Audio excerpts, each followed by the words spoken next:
Magandang araw Luzon, Visayas at Mindanao, Sabah. So welcome back na naman po tayo ngayon dito sa ating Pilipinas News Channel kung saan ang inyo pong lingkod ay maghahatid po sa inyo ng mga balita na nakalap ko po nitong mga nakaraang oras at nakaraang araw.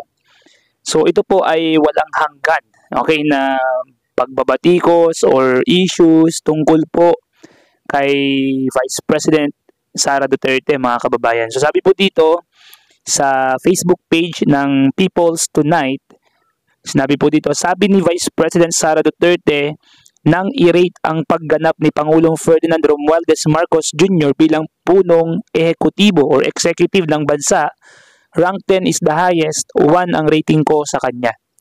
So mga kababayan, ang rating daw po ni Sara Duterte, Vice President Sara Duterte sa ating current president ay 1.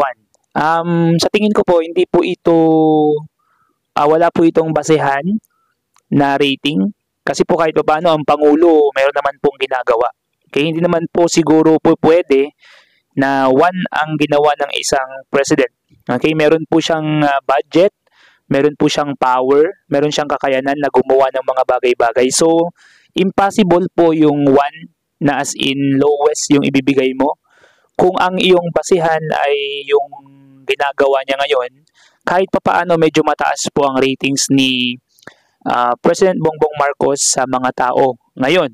Especially ito mong mga nakaraang mga nagdaan na mga ginawa niya sa ibang bansa na kung saan niligtas niya yung mga 143 Filipinos from UAE na absuelto sila sa kanilang mga kasalanan, and at the same time yung presyo ng bigas sa ibang parte ng Pilipinas ay bumababa kahit na sumusobra na yung taas ng mga bilihin sa iba't ibang panig ng Pilipinas at sa iba't ibang dako ng mundo. Pero nagagawa pa rin ng ating presidente na kahit papaano ay maibsan ang pagtaas ng presyo ng bigas at bagkus ay napababa pa ito sa 43 pesos sa ilang mga retailer, okay, na nagbebenta ng mga bigas. So, at patuloy siyang gumagawa, kumikilos at hindi nagsasalita ng kahit anumang against doon sa mga taong bumabatikos sa ating mahal na Pangulong Bongbong Marcos. So, napaka-imposible naman po mga kababayan na makakuha siya ng 1 as the rank, okay? So, alam ko po mga kababayan kung bakit nasabi po ito ni Vice President Sara Duterte ay sa tingin ko, in my own opinion, ay pinanggagalingan po nito ay yung personal political issues. At personal na po ito in the level na siguro galit na galit po ang ating Vice President sa kanya, kay Pangulong Bongbong Marcos dahil siguro hindi siya napagbigyan sa mga ilang bagay na nire-request nitong si Vice President Sara Duterte at siguro dahil sa nafe-feel niya na naiwan siya sa ere. So, ang isang tao mga kababayan kung nasa tamang standard ng pagbibigay ng rate, mabibigyan siguro si President Bongbong Marcos ng 7 to 8 as ratings. Pero yung 1 point, maliban kung galit ka, yun talaga yung maibibigay mong rating sa Pangulo natin. Kung galit ka sa kanya, kung kinamumuhian mo siya, at nasabi nga ni Sara Duterte sa ilang mga videos niya, sa ilang mga conferences niya, press conference, nabanggit niya doon na gusto niyang putulin yung ulo ni Bongbong Marcos dahil sa mali yung sagot niya sa isang kadete na mag-graduate, at itong itong katawan ni former President Marcos Sr. ay itatapon, o yung ulo niya ba yun, itatapon daw sa West Philippine Sea. So, hindi mo masasabi yung mga bagay na ito, mga kababayan, kung ikaw ay hindi galit sa isang individual. So, naiintindihan ko si Vice President Sara Duterte kung bakit niya nasabi na ang rate niya ay 1 sa ating Pangulo, current President, because of anger, siguro.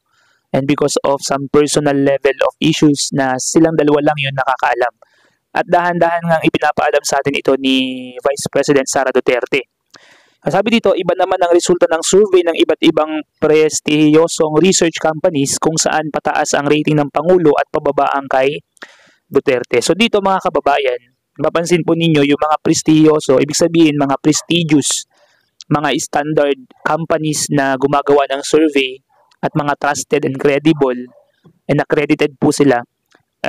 Base po doon sa survey nila, tumataas naman po yung rating ng ating Pangulo. Samantalang dito po sa ating Vice President Sara Duterte ay pababa naman po ang kanyang rating. So mga kababayan, nakikita po ang bunga, nakikita po ang damdamin ng isang tao sa kanyang ibinubunga.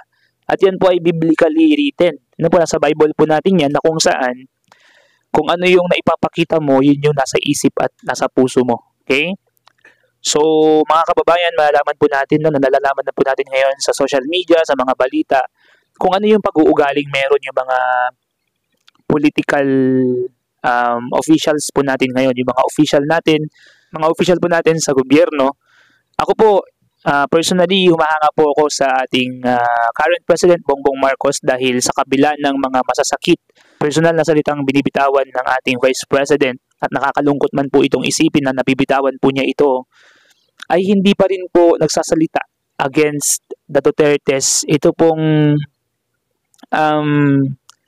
sina President Bongbong Marcos at ang kanyang family. Ano po?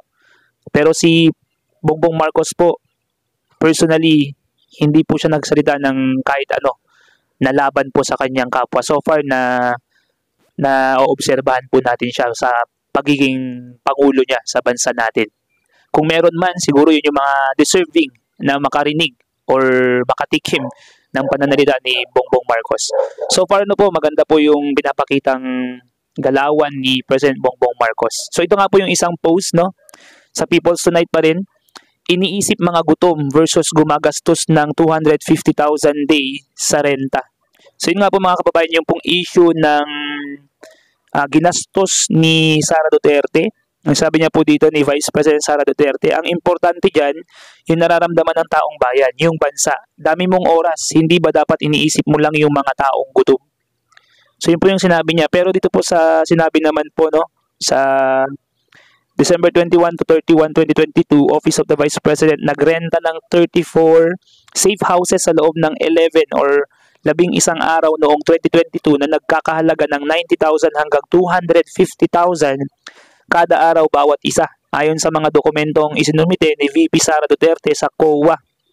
Sipin niyo po yun, yung mga safe houses na nirentahan ng ating VP o ng ating Vice President ay nagkakahalaga ng 90 to 250,000 pesos mga kababayan. At 16 million po yung nagastos niya doon. Okay? At yan po ay nakakalungkot, of course, dahil sabi nga niya, dapat iniisip ng ating President yung mga gutom, pero dito nakakagastos siya ng 90 to 250,000 kada safe houses. Okay? At yan po sana ang maging reflection niya. I hope na mag-reflect po ang ating VP, ang ating Vice President, na maisip niya na bumabalandra or bumabalik po sa kanya yung mga bagay na nasasabi po niya. So I hope na maayos pa po itong ating bansa in terms of leadership. Ang ating Vice President makapag-isip-isip, ano po, at umayos po ng mga statements niya dahil hindi po ito healthy sa ating society. So maraming salamat po once again, no, sa inyo pong panonood.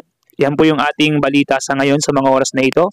So mag-shoutout po tayo. Shoutout nga po pala kay Noor Inamirul GX9RB, kay Donato Ballesteros, kay Loretz Vocal Vlogs, kay Joselito Manaloto, kay Raul Tuslado, kay Gloria de la Cruz, kay Danilo Sarte, kay Josefina Godes, kay Fred Buentes, kay Silve De Fayo, kay Link Zap, kay Danilo de los Santos, once again, Meliton Poliarco, kay Scarlitz Delicano, Jesus Mabini, kay Norma Alexander, kay Larry Francia, kay Milagros Cabrega, kay Salvador Ranido, kay Aida Cruz, kay Silvia Cabel, kay Adoracion Colendrino, Dani Mabini, Minian Daya,